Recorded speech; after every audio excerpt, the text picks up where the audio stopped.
આપણા solo Gujarati YouTube ચેનલના પરિવારના તમામ મિત્રોને જય માતાજી, જય શ્રી કૃષ્ણને જય મુરલીધર. મિત્રો, આશા રાખું છું બધાએ ઠીક હશો ને મજામાં હશો.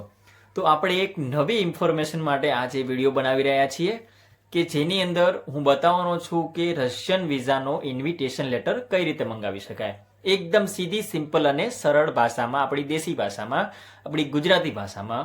આવો વિડીયો કદાચ કોઈએ નહીં બનાવ્યો હોય, પ્રથમ વખત હું બનાવી રહ્યો છું. અત્યારે રશિયન વિઝા ઇન્વિટેશન લેવા માટે બધાને બહુ તકલીફ પડી રહી છે. એટલા માટે મને લાગ્યું, મેં પણ હમણાં જ લીધા છે રશિયાના વિઝા, તો મને એવું લાગ્યું કે હું જે પરેશાન થયો છું એ બીજા પરેશાન ન થાય અને હું જે મારી માહિતી છે તમારા સુધી શેર કરું તો મારા ગુજરાતી ભાઈઓને અને જે બહારથી જે લોકો જોવે છે એમને હેલ્પ થાય. તો આજે આપણે રશિયાના ઇન્વિટેશન લેટર વિશે માહિતી મેળવીશું, કઈ રીતે મેળવી શકાય. કારણ કે અત્યારે વોર ચાલી રહ્યો છે યુક્રેન અને રશિયાનો, તો રશિયાના ઉપર અમેરિકાના પ્રતિબંધોના કારણે આપણા ઇન્ડિયાના અમુક કારણોસર ઇન્ડિયાના કોઈ કાર્ડ રશિયા એક્સેપ્ટ કરી રહ્યું નથી, જેથી કારણે આપણે પેમેન્ટ કરવાનું ઓપ્શન આવે ત્યાં આપણે અટકી જઈએ છીએ અને ઇન્વિટેશન લેટર લેવા માટે થઈને લોકો એજન્ટનો સહારો લે છે અને એજન્ટો 20,000 25,000 લોકો પાસેથી લૂંટી રહ્યા છે.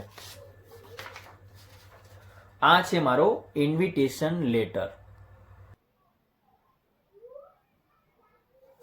વિડીયોમાં મેં ડિસ્ક્રિપ્શનમાં એક લિંક આપી છે, એ લિંક ઉપર તમે ક્લિક કરશો એટલે તમને એક ફોર્મ ખુલી જશે. તો ચાલો આપણે આગળની પ્રોસેસ ચાલુ કરીએ.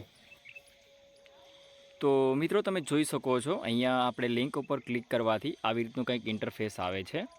તો હવે આપણે આગળ જોઈએ. અહીંયા લખેલું છે $19.99 રશિયન વિઝા ઇન્વિટેશન લેટર.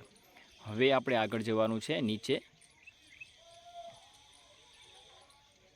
અબાઉટમાં બધું લખેલું છે, તમે વાંચી શકો છો. ને અહીંયા જે ઈમેલ આઈડી આપી છે આપણે સાચવીને રાખવાની છે અને આ ઈમેલ આઈડી તમે લખી લેજો, કારણ કે આ ઈમેલ આઈડી ઉપર આપણે ઇન્વિટેશન લેટરનું ફોર્મ ભર્યા બાદ, સેન્ડ કર્યા બાદ આપણે વાત કરવાની રહેશે. એટલા માટે આ ઈમેલ આઈડી તમે એક સાઈડ લખી લેજો, કારણ કે વાત કરવા માટે ઈમેલ દ્વારા જ વાત કરવી પડશે. તો નીચે ફોર્મ આવ્યું છે, એની અંદર આપણે લખી દઈએ, ફોર્મ ભરું છું કે સિટીઝનની અંદર તમે પાસપોર્ટમાં લખ્યું હશે ઇન્ડિયા કે ઇન્ડિયન, લખી દેજો. ત્યારબાદ આવશે ફર્સ્ટ નેમ. ફર્સ્ટ નેમમાં આપણે નામ લખવાનું છે જે ગિવન નેમ પાસપોર્ટમાં લખેલું છે એ. ફર્સ્ટ નેમ અને મિડલ નેમ બંને લખેલા હોય તો બંને, અને એકલું ફર્સ્ટ નેમ લખ્યું તો ફર્સ્ટ નેમ. પણ ગિવન નેમમાં જે હોય તે કોપી કરીને મૂકી દેવાનું. હું અહીંયા તમને સમજાવવા માટે કરું છું.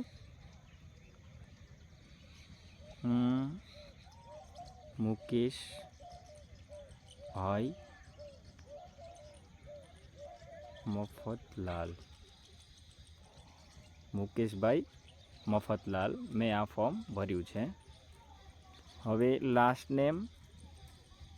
નેમમાં સરનેમ આવશે એઝ પર પાસપોર્ટ જેમાં લખ્યું છે એ, તો હું કરી દઉં છું ઠક્કર. આ મેં અંદાજે લખ્યું છે તમને સમજાવવા માટે. તો હવે ડેટ ઓફ બર્થ પાસપોર્ટમાં લખેલી હશે, ડેટ ઓફ બર્થ તમારે ભરવાની છે. તો ડેટ ઓફ બર્થમાં આવશે તમારી કોઈ પણ ડેટ ઓફ બર્થ, હું અહીંયાથી ભરું છું તમને સમજાવવા માટે.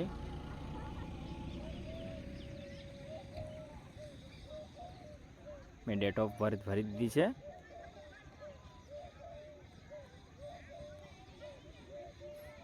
પ્લસ હવે ઈમેલ આઈડી ભરવાની છે, ગમે તે ઈમેલ આઈડી ભરી દેજો, પણ ઈમેલ આઈડી સાચી ભરજો જેથી કરીને ઈમેલ ઉપર તમારે વાત કરવાની છે ને એ જ ઈમેલ ઉપર તમને ઇન્વિટેશન લેટર મળશે. અહીંયા ફેક્સ નંબર, ટેલિફોનમાં તમારો કોઈ પણ 10 આંકડાનો નંબર લખી દેવાનો છે, બરાબર. હવે મેલમાં જે ફિમેલ હોય તો ફિમેલ, મેલ હોય તો મેલ.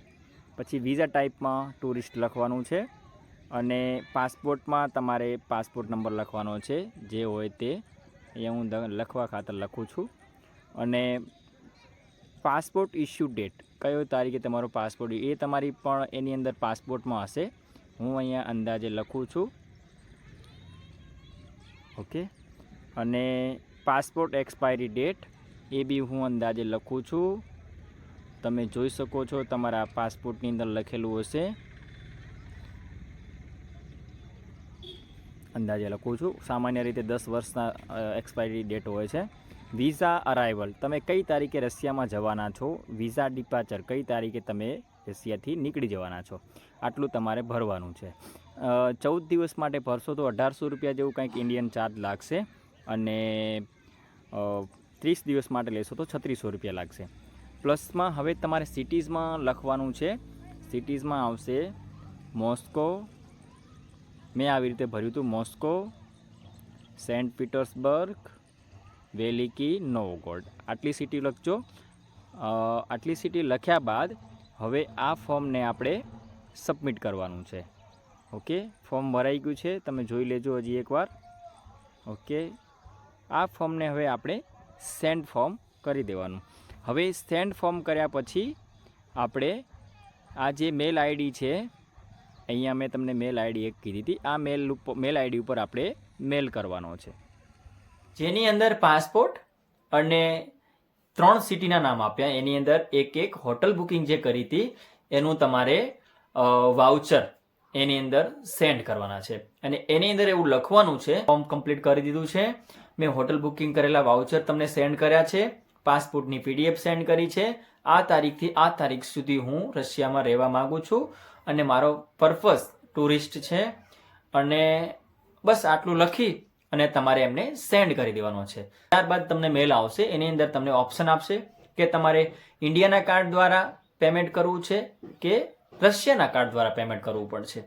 તો જો તમારી પાસે રશિયાની બેંકનું કાર્ડ હોય અથવા રશિયામાં કોઈ તમારો મિત્ર ભણતો હોય તો તમે એના દ્વારા પેમેન્ટ કરાવી શકો છો.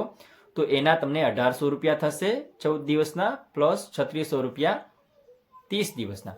તો હું તમને એવું કહેવા માંગુ છું, કોઈ કદાચ રશિયામાં ભણતો હોય તમારો મિત્ર, તો તમે એના થ્રુ પણ પેમેન્ટ કરાવી શકો છો. જે પેમેન્ટની લિંક આવે એ તમે તમારા મિત્રને સેન્ડ કરો, એ પેમેન્ટ કરે, પછી એ તમને રિસિપ્ટ મોકલે.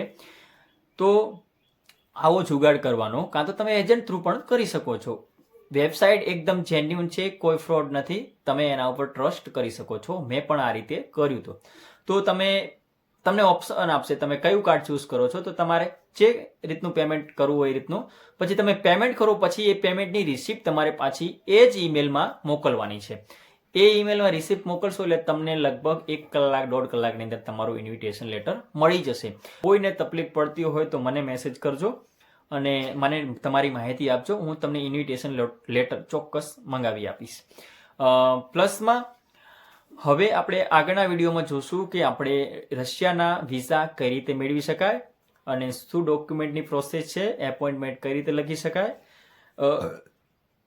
ગુજરાતના હોય તો ગુજરાત માટે મુંબઈમાં જવું પડે છે, અને અન્ય રાજ્યના હોય તો કદાચ દિલ્હી અને કોલકાતામાં જવાનું હોય છે. કોઈ એજન્ટ કહે તો એનામાં પડતા નહીં, એજન્ટને છોડી દો, તમારી જાતે પ્રોસેસ કરો, કારણ કે ઇઝી પ્રોસેસ છે. 18-20 હજાર રૂપિયા આપી દેવા, ખાલી આ પ્રોસેસ તમને 6 થી 8 હજારમાં તમારું કામ થઈ જાય છે. અને ઇન્વિટેશન લેટર આવી જાય એટલે તમારું 100% વિઝા, 99.99% વિઝાનું કામ આવી ગયું, વિઝા આવી ગયા એ સમજી લેવાનું. કારણ કે Russia visa totally invitation letter પર આધારિત હોય છે. હું તમને આગળ રશિયાની અંદર ફરવાનો છું, એના બ્લોગ અંદર આપણી સોલો ગુજરાતી ચેનલમાં નાખવાનો છું. તો તમે આ ચેનલને સબસ્ક્રાઇબ ન કરી હોય તો સબસ્ક્રાઇબ કરી લેજો, અને લાઈક કરી વિડીયોને અને વિડીયોને શેર કરજો, જેથી કરીને જરૂરતમંદ લોકો સુધી, આપણા મિત્રો સુધી આ વિડીયો પહોંચે. ત્યાં સુધી બધાને રામ રામ, જય શ્રી કૃષ્ણ, જય મુરલીધર.